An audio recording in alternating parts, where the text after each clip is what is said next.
Entire neighborhoods flattened by airstrikes. Thousands dead under the rubble. They didn't bring democracy to Iraq, they brought drones. They didn't liberate Afghanistan, they buried it. They turned Libya into a graveyard and called it a mission. Because every bomb they drop makes their economy stronger. Every child that dies becomes classified information. They don't fight for justice.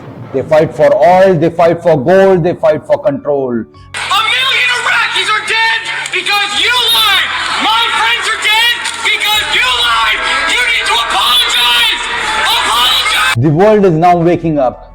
They can now clearly see who is running the wars, who is spreading the lies, who turned the planet into a global slaughterhouse. I ordered a targeted military strike on the airfield in Syria. Because everywhere America promises freedom, coffins follow and graveyards are made. Something historic recently happened. Saudi Arabia, the oil giant of the world, recently walked away from the dollar. Yes, it rejected the next PetroDollar with America. A great move by the Crown Prince of Saudi Arabia. World knows him by MBS, His Highness Mohammed bin Salman Al Saud. A great move, sir, to get out of control from the US dollar, as well as for freedom and a better economy to trade with the world in whatever currency you want. And not just Saudi, Brics, Africa, even old allies of America, all are backing off from the American grip. To know it better, you need to check out this video, this last video of mine. This is about Brics. Now check out this picture that America made it print years back on New York Times, insulting my motherland, insulting India. The world is now waking up. They can now clearly see who is running the wars, who is spreading the lies, who turned the planet into a global slaughterhouse. And behind every war, there is a suit smiling in the Wall Street. I'm talking about Vanguard and BlackRock. This is not a superpower. This is a killing machine wearing tie. Over 4 million people have died in US-led war since 9/11, and yet the world calls them saviors.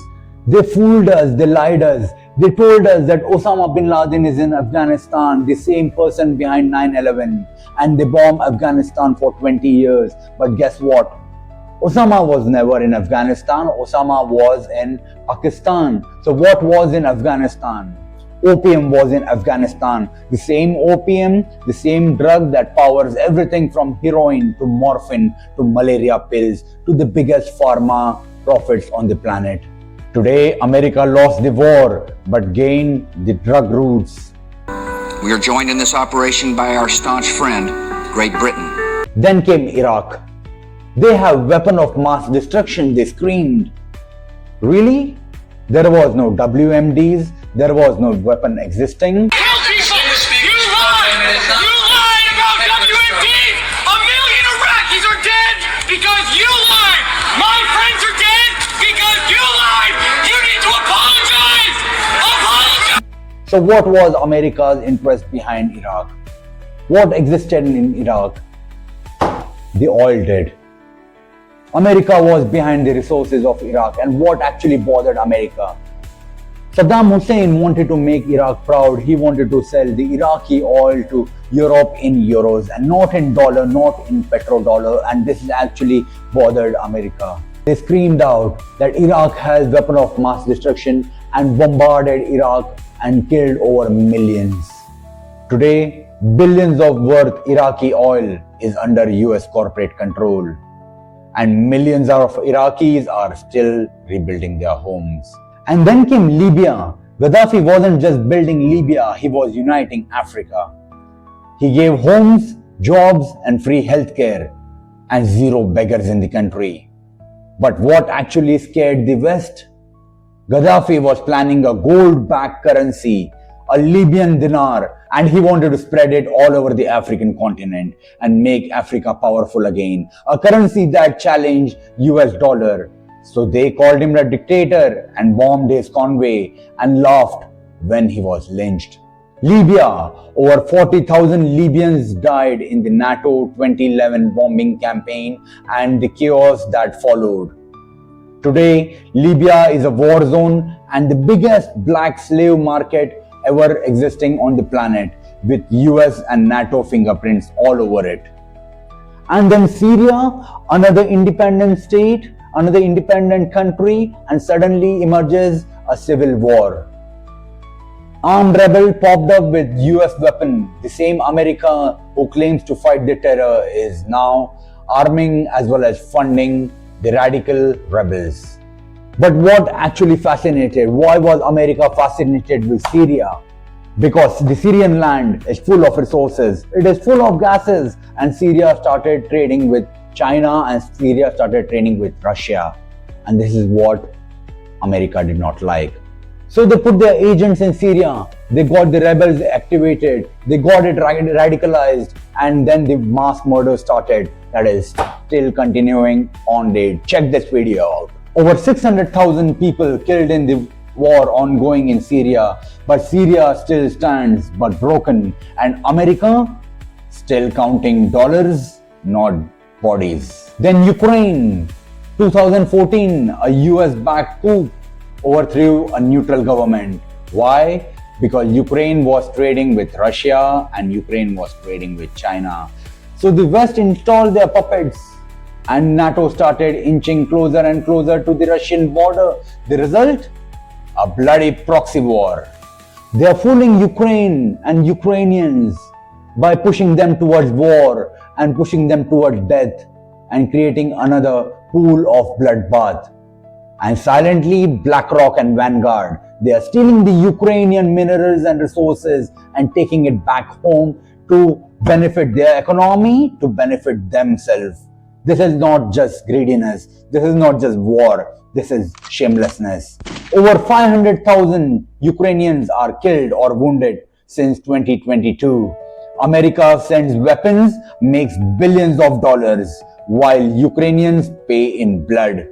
Wake up, Ukraine. Now zoom into Middle East, a region full of gold, oil and gases and independence. Countries like Iran, Yemen, Iraq and Syria, if they grow, the West loses control. So Israel becomes a permanent war base and US funded watchdog used to divide and conquer. Peace in the region would mean no arms sale, no petrodollar and no control. In Yemen, over 377,000 people killed in US-backed Saudi bombing. In Gaza, over 38,000 dead since October 2023. But now the world is waking up.